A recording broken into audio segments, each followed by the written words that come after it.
Welcome back. You're still watching Newsfeed PM, the late edition. So let's have this discussion now. The Government Pensions Administration Agency has confirmed that it will conduct a forensic investigation to uncover the source of leaked internal documents. The embattled agency has been rocked by allegations of serious financial mismanagement of pension funds amounting to more than 500 million rand.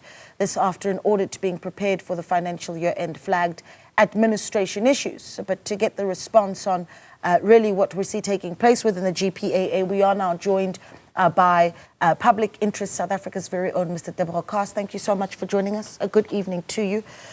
Gosh, there's a lot to talk about here, and really difficult to think about where to start. But you've actually called this investigation to look into the leaking of internal documents as a witch hunt. Interesting choice of words. It is. There's no any other way to actually describe it. It is a witch hunt. Instead, they should be focusing on the issues that have been raised and making sure that they get to the bottom of it and then deal with it. But to be able to say who's the messenger, who's the source, and all that, and spend so much money on that, I think is a bit silly, if not bordering on some malpractice of sort. Perhaps your understanding of just how far this investigation actually intends to go, because there is also the argument of some perhaps documentation not being in the public interest. And when you use the word witch hunt, obviously speaking to the needing to protect the whistleblowers. So some of your biggest concerns around what these investigations will do. Look, some of the, what we believe, obviously from talking from outside in, we haven't seen any documentation that has allegedly been shared with the journalists, so-called, but the information that is coming out, it seems to me that somebody wants to ensure that nothing actually comes out to the public eye, to make sure that any other incriminating or any other information that may be lying out there actually get to be suppressed. But anyway, it's too late because we want to believe that the issue is already out there in the public, in the hands of journalists who are doing their job and making sure that they become the bearers of the kind of news that we really could use less of. And it is silly because it doesn't matter how much you try and suppress this. The truth is, there's a good saying that says that the truth is like a mole. You trample here, it's going to come out somewhere. So it doesn't matter what they're trying to do by way of retaliating against the said individuals they suspect could be behind this. But at the end of the day, it just makes it criminalizing something that ought not to be criminalizing. In fact, those who are retaliating, they ought to be the one being asked questions as to why they are adopting such a stance. The board itself of GPAA is also complicit to the extent that they might have sanctioned such type of investigation, which means using taxpayer money, which could be considered wasteful expenditure, and in the face of what the problems that GPAA is actually faced with. In fact, if I may, Naledi, yes, GPAA has told some of the supposed beneficiaries or those who are seeking, who've been lined up to benefit from the state pensions, I'm talking about military veterans, that they don't have money to give them. They've been put on waiting list. Some of them have been qualified more than a year ago since the then minister and deputy ministers announced this, because they don't have funds. And why do you go and take such limited funds that you could actually be used to addressing so many? And this is from a government that actually was battling to pass a budget and trying to raise VAT to make sure that they make up for the shortfall in the fiscus. And yet we allow this kind of thing. So we're calling on the minister himself to actually take stronger action against the board. And not only that, the board must be on the hook for the 260 odd money that they're going to be spending on this. They shouldn't get away with it. So one of the things that we've seen, for instance, is the Democratic Alliance that has asked for the disbandment of the Government Pensions Administration Agency. I don't know what you say to that, because surely I could put on the table that the disbandment would leave many of those beneficiaries perhaps in a worse off position. Yeah, look, for me, I would rather steer away from political campaigns or what can be deemed political campaigns, because quite honestly, there is a need, or we believe there's a role that GPAA plays, just as there's a role that GEPF plays in the border politic and the civil servants. And for it to be scrapped, the question is what alternative? And that is not our space to say this or that, because that's a question of the political principles and the parties that are in charge who can actually... In fact, the DA was surprised why the DA would even issue such a statement when they've got the members of the GNU. Why wouldn't they want to deal with that within the GNU? But I don't. This is not about That's politics. DA. Yeah. Yes. All right. So let's talk about what it is that we want to see moving forward, and just how Public Interest South Africa can take this matter forward. When you think about just how many public sector workers we have in the country that are looking at the work of GPAA to really administer what really is much of their life's savings, right? So what next? How do we take this issue forward? To start with, I think it's important to also highlight this fact. South Africa is a host of the G20 this year, okay? Part of that, one of the key things that was passed in the 2012 Japan version of the G20 when they were host was what is called the G20 high level initiative on the protection of whistleblowers, which sought to ensure that retaliation gets to be frowned upon and legislation gets to be effected to ensure that whistleblowers don't get to be retaliated. In fact, to make it a criminal offense, because currently whistleblowing is not, retaliating against whistleblowing is not considered a criminal offense, which is why we see it so commonplace. So government ought to be moving with speed to making sure that the legislation that they've been putting on suspension or on ice, that is improving the Protected Disclosure Act and many other pieces of legislation that talk to whistleblowers, get to be effected speedily. So we've been waiting for a bill for more than 2 years now, and apparently it's been stuck somewhere, it's in process somewhere, but we haven't seen the light of it. Government ought to be taking this opportunity to actually make sure that they mean what they say when they say they've signed up to the high level, the G20 high level principles on protection of whistleblowers, and actually act on that legislation this year and pass it into law. Yeah, you know what you've written in your own statement is whistleblowers are not the enemy. They are the last line of defense between corruption and the collapse of public trust. And, you know, just before we went on air, you and I touched on this a little bit, the timing right now of this conversation around whistleblowers. We're soon hoping to see the Madlanga Commission, for instance, kicking off, right? And one of the big talking issues there has been how the Commission intends to protect whistleblowers who are going to come forward with evidence on a graft within the policing system as well as the judiciary, all the way up to the higher echelons of law enforcement. And you talk about that commitment, that we simply haven't quite seen the implementation of really the protection of whistleblowers.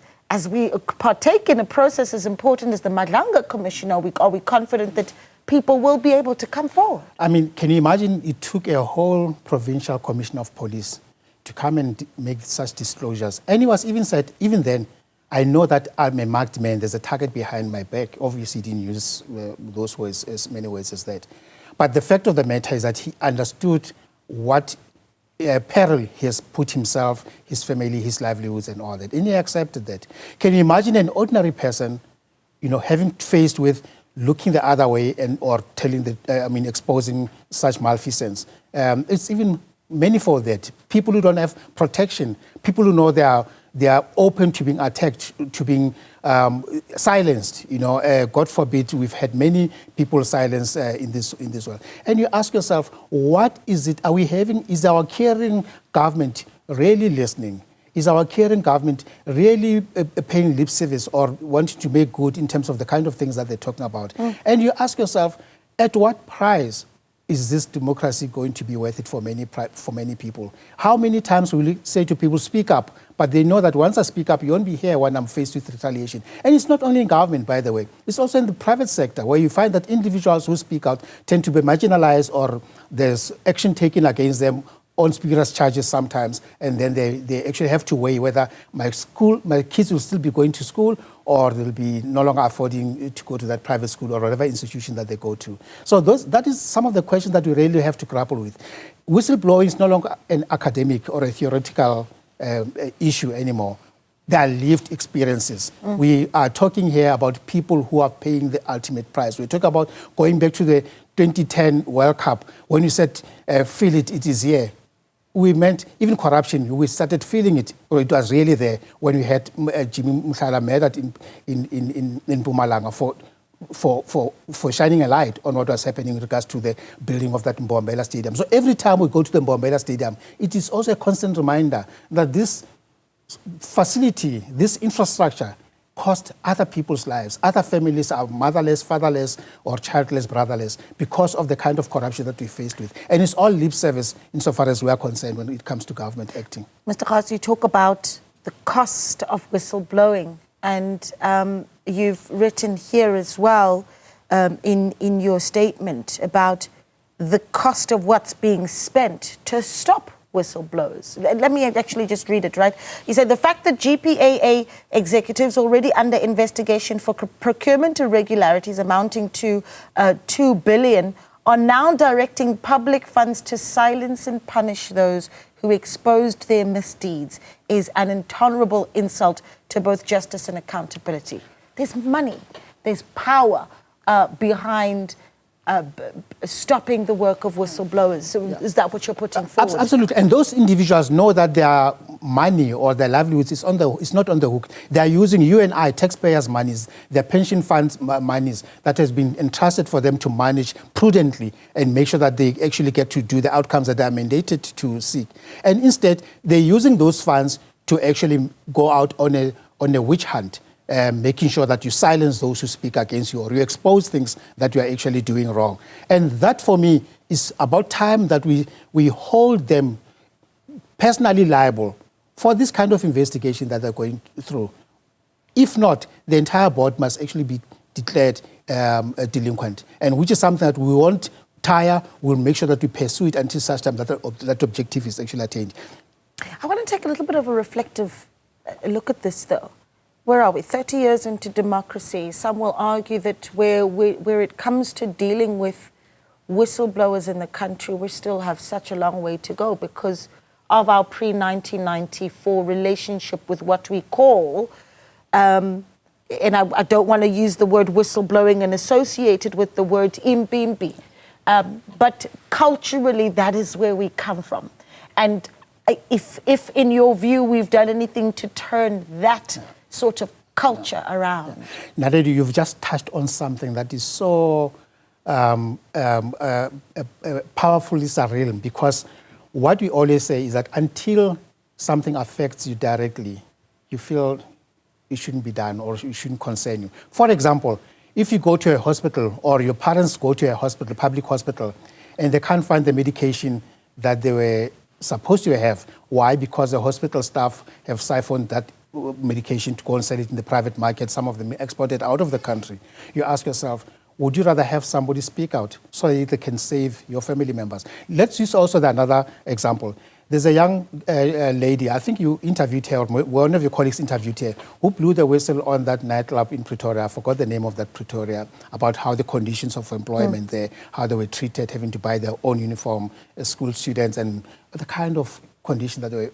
And she spoke out. She saved a lot of people, the kind of situation that the environment, the work environment that they found themselves in. So when you talk about impimpi, think about what it would mean if somebody didn't speak out, when they saw your mother, your father, your sister ill-treated, and only because somebody didn't want to speak out and cause that. So it is about time that society will actually change the narrative, because whistleblowers are actually agents of, they are actually the bulwark against corruption. They are actually the very foundation. Speaking out should be the very foundation, should be embedded in the foundational values of our democracy. Because without whistleblowing itself, we are none the wiser in terms of what it is that the allocation of funds, public funds, ought to be, and as opposed to what we actually see funds being used for. We've got people who wearing Alexander McQueen shirts and all those other things over monies that ought to be paying for things at the hospital elsewhere. All right. Just one last question before I let you go, Mr. Khaas, and that is, tomorrow you take this discussion to the University of Johannesburg. Yes, certainly. I've had the honor and privilege, which I didn't hesitate when the invitation dropped, to accept the invitation to come and keynote at the University of Natal of Johannesburg, Combating Corruption Summit, which starts tomorrow. It's a 3-day summit.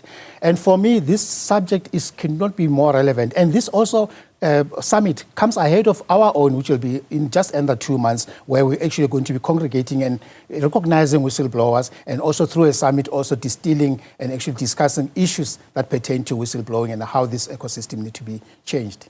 All right. Well, thank you so much for your time. We really have appreciated and always, of course, appreciate it when you do avail yourself for us here on Newsfeed PM, the late edition. Mr. Tebogo Khaas of Public Interest South Africa, raising the alarm once again on the importance of protecting whistleblowers across various institutions within the public sector, but to focusing specifically this time on the Government Pensions Administration Agency.